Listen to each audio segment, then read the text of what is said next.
Vou mostrar para vocês um jeito de vocês fazerem deploy de maneira organizada e fácil. Toda vez que você faz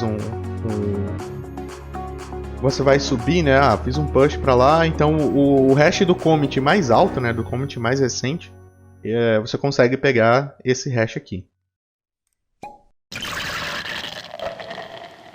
E aí pessoal, tudo bem? Eu sou o Tom, bem-vindos ao canal Beer Code.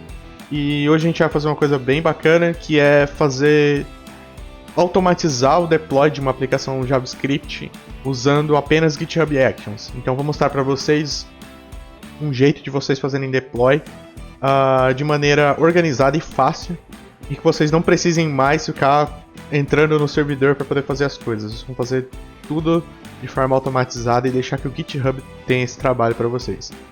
Beleza? Então, antes de ir para o código, só lembrando a vocês que a gente tem bem no canto aqui, né, um botãozinho de like. Se você gostar desse vídeo aí, já deixa o seu like aí pra gente.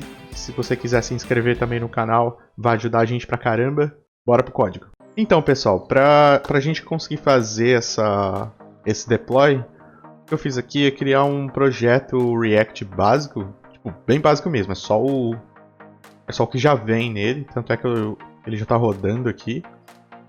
Para esse vídeo a gente também vai precisar de um servidor online, né, de alguma máquina, para a gente poder hospedar fazer o nosso deploy da nossa aplicação nessa máquina, e a gente também vai precisar de acesso SSH a esse servidor.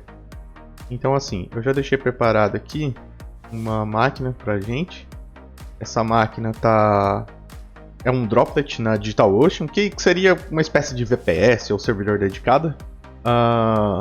Então é um servidorzinho que está disponível pra gente. Eu já estou com o Nginx instalado, então esse aqui é o IP, né, dela. Então eu já estou batendo aqui, já está rodando o Nginx. E se eu vier aqui e tentar acessar, vocês vão ver que eu estou com acesso SSH na máquina. Então assim, se vocês forem fazer essa configuração aqui que eu vou mostrar para vocês, ela funciona se vocês tiverem acesso a SSH ao servidor que vocês vão fazer o deploy, né? O que é bem comum, né? Acho que é meio que normal, assim, é ter o acesso SSH ao servidor. Então é isso. Eu vou começar primeiro fazendo a configuração aqui no Nginx. Então é o seguinte, a gente vai mexer no Nginx, a gente vai começar a mexer na aplicação, depois a gente vai acompanhar isso pelo GitHub. E aí a gente vai olhando, né, no nosso servidor o que essas alterações que a gente vai fazer, elas vão fazendo com o servidor, né? Então a primeira coisa que a gente vai fazer aqui é editar o nosso Nginx, porque ele está com um padrão aqui, trazendo a página padrão, né, do Nginx. Então vamos editar aqui a configuração default dele. Você vai encontrar ela aqui nesse lugar, em etc Nginx sites available default, que é a configuração padrão. Aqui tem um monte de texto, né, explicando como o Nginx funciona e tudo mais. Como o foco não é necessariamente o Nginx, né, mas o deploy automatizado, eu não vou passar a linha a linha dessa configuração do Nginx. Mas assim que você instala, é isso aqui que ele te entrega. Então assim, eu não estou colocando nada customizado, assim, né, nenhuma configuração maluca e tudo mais. Isso aqui é o padrão. Você instalou o Nginx, ele cria isso aqui para você. Então a gente vai procurar na configuração padrão essa linha aqui, que está escrito root, está escrito /var, /www, /html. E a gente vai adicionar a /current. Por quê? Porque o nosso código vai estar dentro dessa pasta current. E aí a gente vai salvar e vamos reiniciar o serviço, né, do Nginx, para ele recarregar a configuração. Beleza, serviço reiniciado, vamos voltar lá, vamos dar um F5.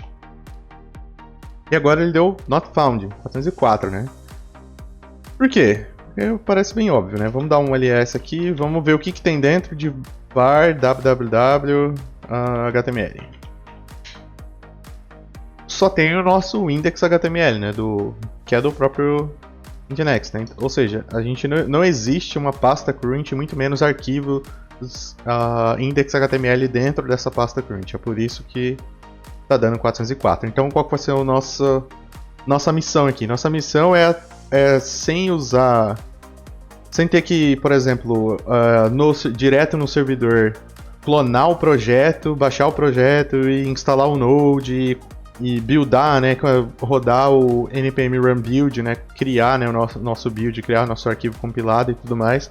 Sem fazer isso, usando GitHub Actions, nossa missão é colocar o código aqui e a hora que a gente der F5, nossa aplicaçãozinha base aqui de React vai estar rodando nesse endereço, beleza? Então, agora que a gente já configurou o Nginx que a gente precisava, eu vou até sair aqui do meu SSH. Agora, o que eu preciso fazer? E o que a gente vai precisar fazer? De início, como eu não tenho ela versionada, né, eu vou criar aqui vou iniciar o versionamento dela aqui.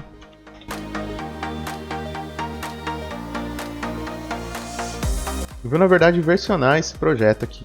Então, vamos lá no GitHub. github.com. Vamos lá no Bring Code Team. Ok, vamos criar um novo repositório aqui. Esse repositório aqui, eu vou chamar ele de React ENC, né? Bring Code. Beleza, eu vou deixar ele público, que aí vocês podem pegar o código depois. Eu vou deixar a URL do projeto na descrição. Tá tudo certo. Vamos criar o repositório aqui. A gente precisa desse carinha aqui.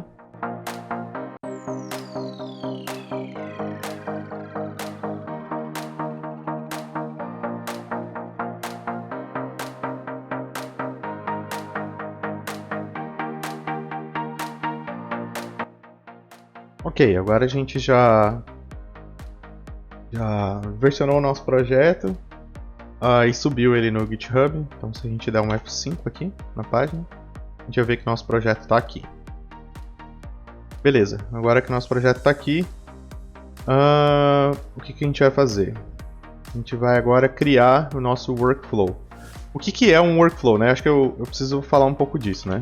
Eu até abri aqui a documentação, né? A gente tem o GitHub ele traz uma documentação bem legal sobre workflows e o que acontece? O workflow você consegue automatizar processos dentro do GitHub, né? Para quem nunca usou o GitHub é um repositório, né? É uma ferramenta para você lidar com repositórios Git e ele te dá muitas funcionalidades gráficas, né, para você lidar com Git, né, para você lidar com o versionamento do seu código. E uma delas são o que a gente chama de actions, né? O que essas actions fazem? Através dessas actions você consegue executar esses workflows, né, que são basicamente processos automatizados. Então, assim, quando você precisa rodar testes toda vez que alguém sobe uma PR, né, para o seu código, né, toda vez que alguém quer tentar subir alguma alteração, uma feature nova para o seu código, e você precisa rodar os testes para saber se a feature nova da pessoa, ou a alteração, ou a correção de bug não quebrou, né, o que já estava funcionando.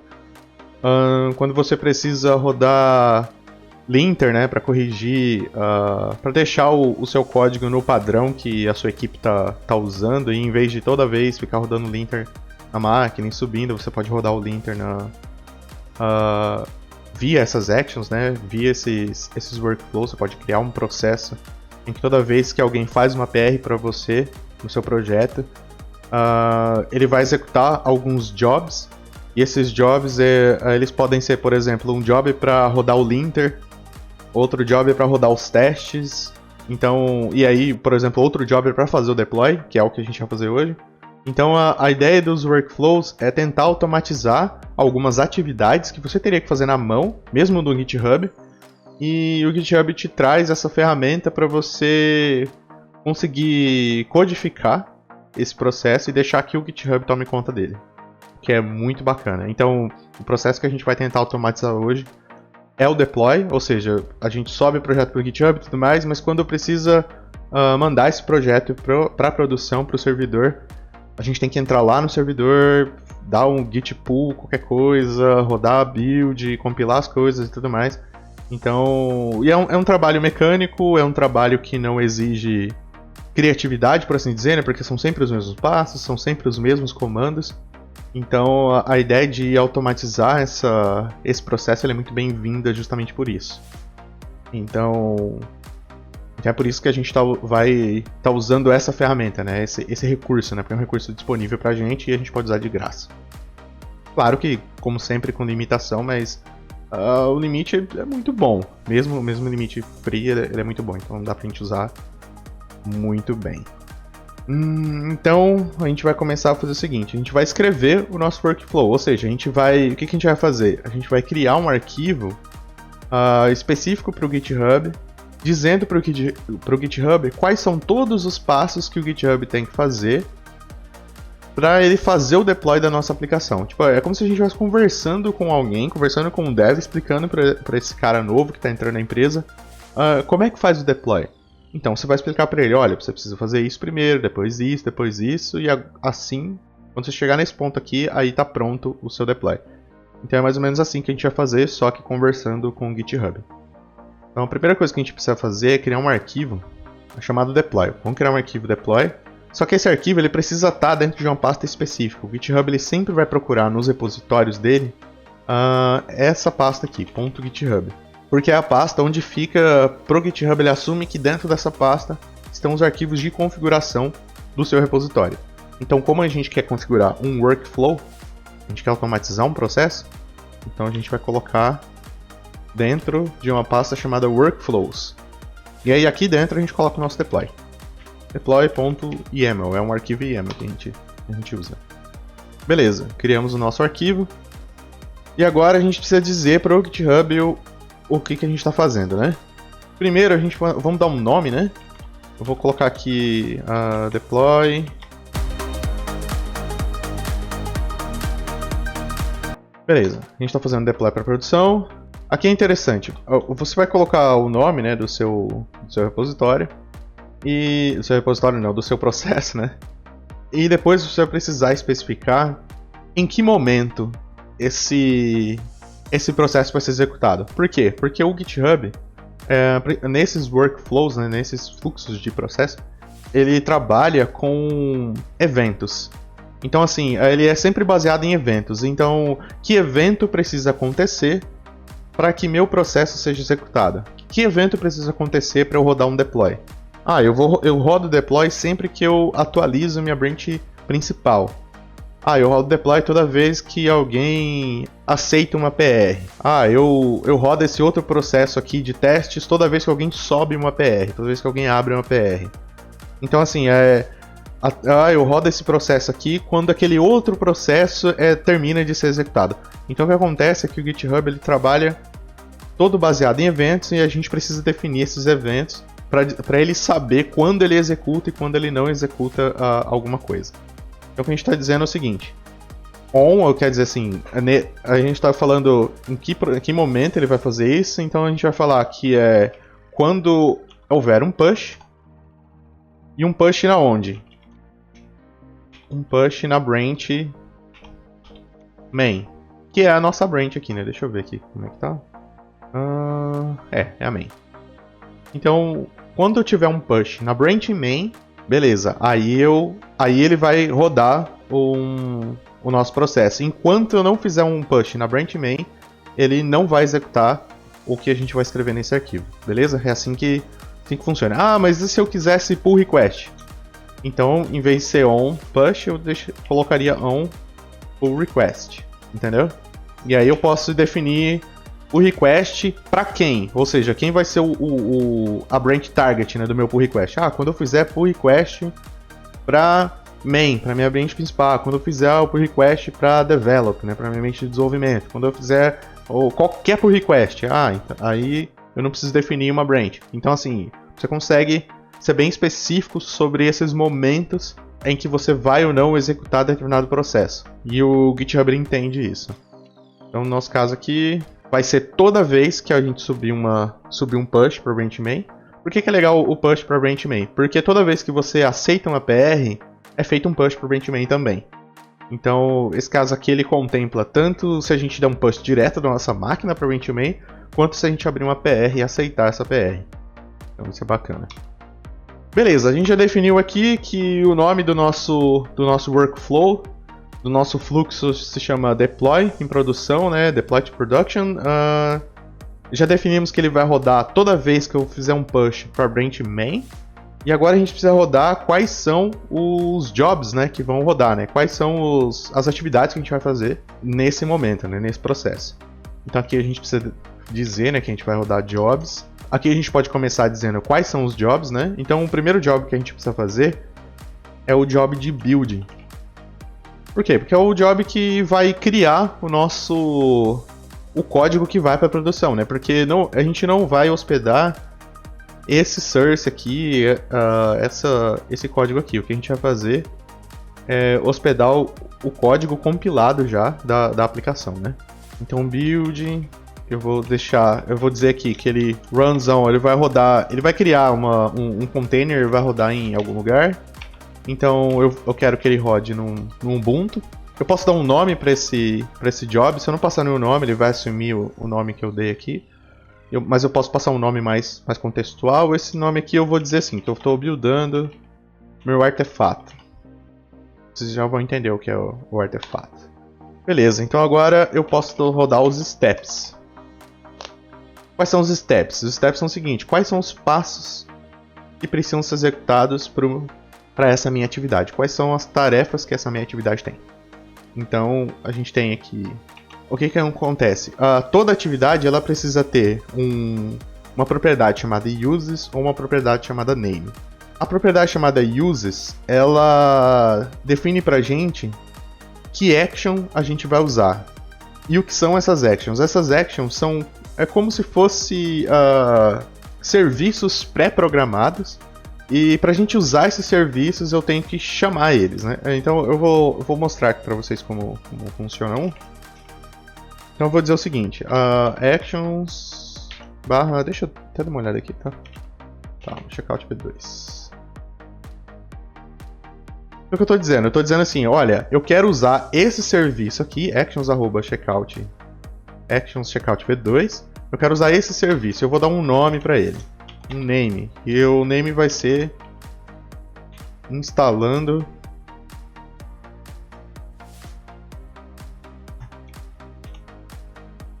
dependências. Beleza. E agora eu vou usar um run. Ou seja, com esse serviço ativo, vai ter esse nome, meu step, né, meu passo, né, minha tarefa. E o que eu vou fazer de fato? Então eu vou executar um npm CI. O que é o npm CI? É o npm install, só que ele é bem utilizado para Continuous Integration mesmo, porque ele leva em consideração tudo que está no package lock, então ele roda um pouquinho mais rápido do que o npm install. Beleza. Então o que eu estou fazendo aqui? Definindo o meu job, estou dizendo que meu job é um job build, que o nome dele vai ser build artifact. Ele vai rodar no Ubuntu, vou usar o serviço action checkout, e o que ele vai fazer de fato é, nesse primeiro step que é install dependencies, ele vai executar o npm CI, que é basicamente um install mais rapidinho. Agora o que a gente vai fazer? Vou dar um outro nome aqui, então eu vou colocar ele de build project. Vou colocar um run aqui. Mas por que você não está usando uses? Porque eu quero usar o mesmo uses que eu usei do anterior. Enquanto eu não trocar, ele vai continuando usando o mesmo. Beleza. O que eu vou executar? Agora que eu já rodei o CI, então eu preciso rodar o build, né? Então npm run build. Beleza. Desse jeito aqui, se eu subisse para a produção agora, o que ia acontecer é que ele ia criar para mim ele ia rodar o npm CI, instalar as dependências lá e ia gerar um build. E ia morrer e ia descartar tudo, então não é isso que a gente quer. Então vamos dar uma olhada no próximo passo. O próximo passo é o seguinte, a gente vai criar aqui... Deixa eu colocar o nome aqui. Creating. Então a gente está criando um artefato de deploy. O que é o artefato? Ele é como se fosse assim... Sabe se alguém tirasse uma foto do seu projeto nesse exato momento? Você teria essa foto, você teria um estado do projeto, né? Ele está nesse estado X. E se alguém subir mais commits, subir mais coisas que vão para produção uma outra hora, ele vai estar no estado Y. Então, quando eu crio um artefato, eu comprimo os arquivos do meu projeto num só lugar e falo assim, bom, tá fechado, agora eu tenho esse estado do meu projeto. Então é o que a gente está montando agora. Tá, para esse daqui, a gente vai fazer o seguinte. Quando vai criar um artefato, ele vai ficar salvo no GitHub. Porque o artefato, ele é o nosso... como eu disse, ele é o nosso estadozinho, né, do projeto. É como está o projeto nesse deploy aqui. Se rolar outro deploy, ele pode estar de outro jeito. Então o que a gente vai fazer? A gente vai criar um artefato baseado no arquivo que foi buildado, né? Nos arquivos que foram compilados, né? Então o que a gente vai fazer? Eu vou aqui criar eu posso usar a variável de ambiente, né? Então eu vou aqui criar uma variável de ambiente, eu vou chamar ela de GitHub SHA. E essa variável de ambiente, ela vai pegar informação dessa outra variável aqui. O que acontece? O GitHub, você tem acesso através dele a várias variáveis, vários segredos.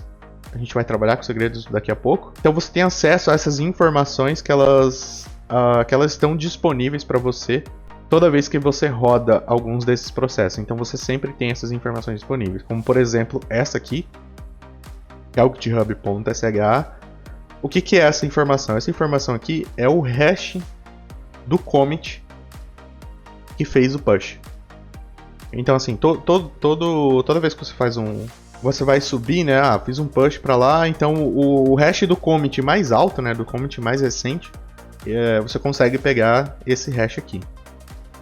Então eu consigo. Isso aqui é a identificação do commit, beleza? Então o que a gente vai fazer? A gente vai criar a gente vai comprimir a pasta build e criar o nosso artefato, né? O nosso estadozinho da aplicação. Ou seja, a gente vai pegar e, entre aspas, zipar o nosso build para garantir que tipo, é aquilo lá, entendeu? Tá fechada. Então, essa eu preciso dar uma olhada aqui, porque eu realmente não sei. Ah, tá, beleza. Nossa, eu sempre tô colocando errado aqui. E agora, a gente usa a nossa variável de ambiente aqui. .tar desenho. E a gente vai buildar o que? A gente vai comprimir a pasta build. Beleza. Interessante, né? A gente fez aqui. Agora a gente criou a pasta build. O que a gente precisa fazer agora é salvar a nossa pasta build em algum lugar. Então, a gente vai criar aqui uma nova atividade. Deixa eu separar aqui, que eu estou separando todas, né, para bonitinho. Nossa, escrevi tudo errado. Beleza. Então agora estamos na fase de salvar o artefato. A gente vai usar uma outra action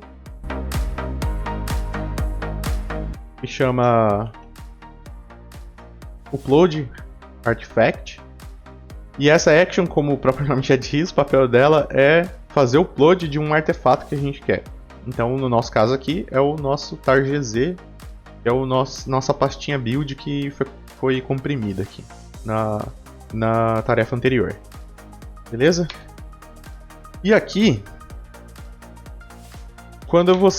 algumas actions, elas possuem algumas propriedades ou parâmetros, por assim dizer, para você conseguir executar o programa dela. Então nesse caso aqui, essa action de upload, ela precisa de algumas informações.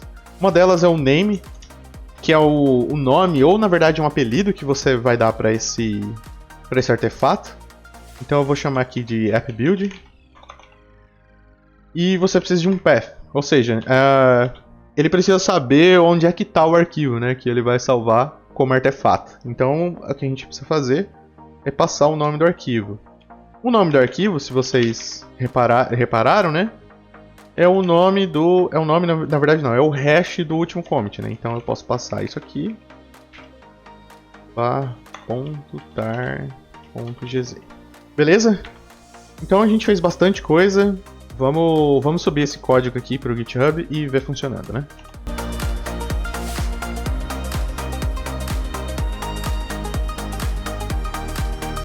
Beleza, a gente já subiu o código e agora a gente vem aqui em Actions. Ó, Ih, deu problema aqui. Vamos dar uma olhada no que aconteceu. O step não pode ter users em run junto. Cadê? Vamos dar uma olhada onde é que eu coloquei users em run junto. Ah, tá aqui. O step não pode ter esses dois juntos. Deixa eu ver que aqui eu só usei o name run. Run e o users, né? Então aqui eu usei o name. Aqui eu usei o name e aqui eu não usei run. Então a gente vai fazer aqui, vamos adicionar mais um meu nomezinho aqui. Só colocar aqui checkout. E aí aqui, beleza. Então vamos lá, vamos dar um comment aqui.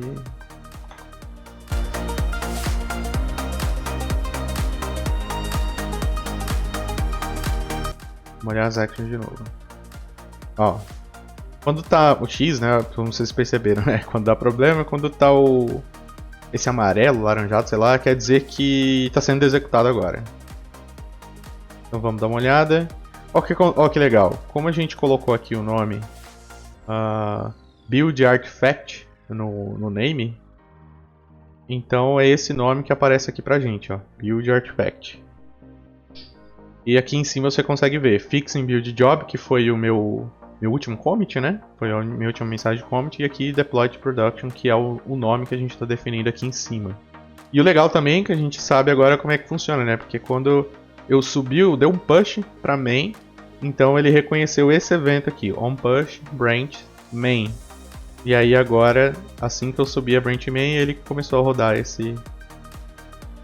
o nosso processo.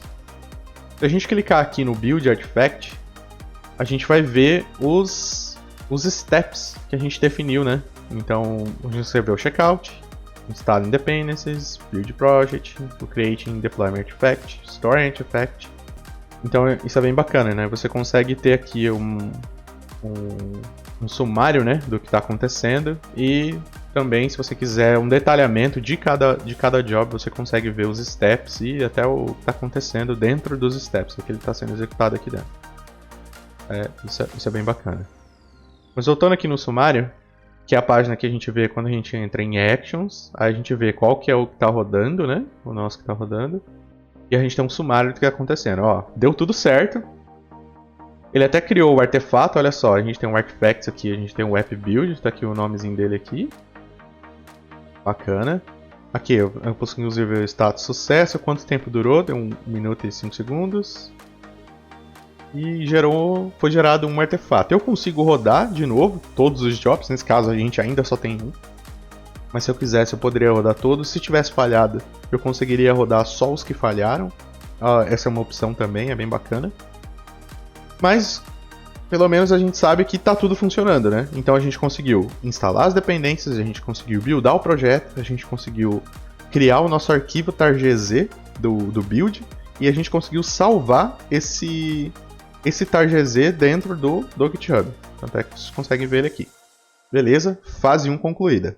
Bem, é isso aí. Se você está curtindo esse projeto, não se esqueça de deixar o seu like aqui, de se inscrever no canal, porque ajuda bastante a gente. Ativa o sininho para você receber a notificação de outros vídeos que a gente for gravando, do próximo vídeo dessa nossa saga. E a gente se vê no próximo vídeo. Até!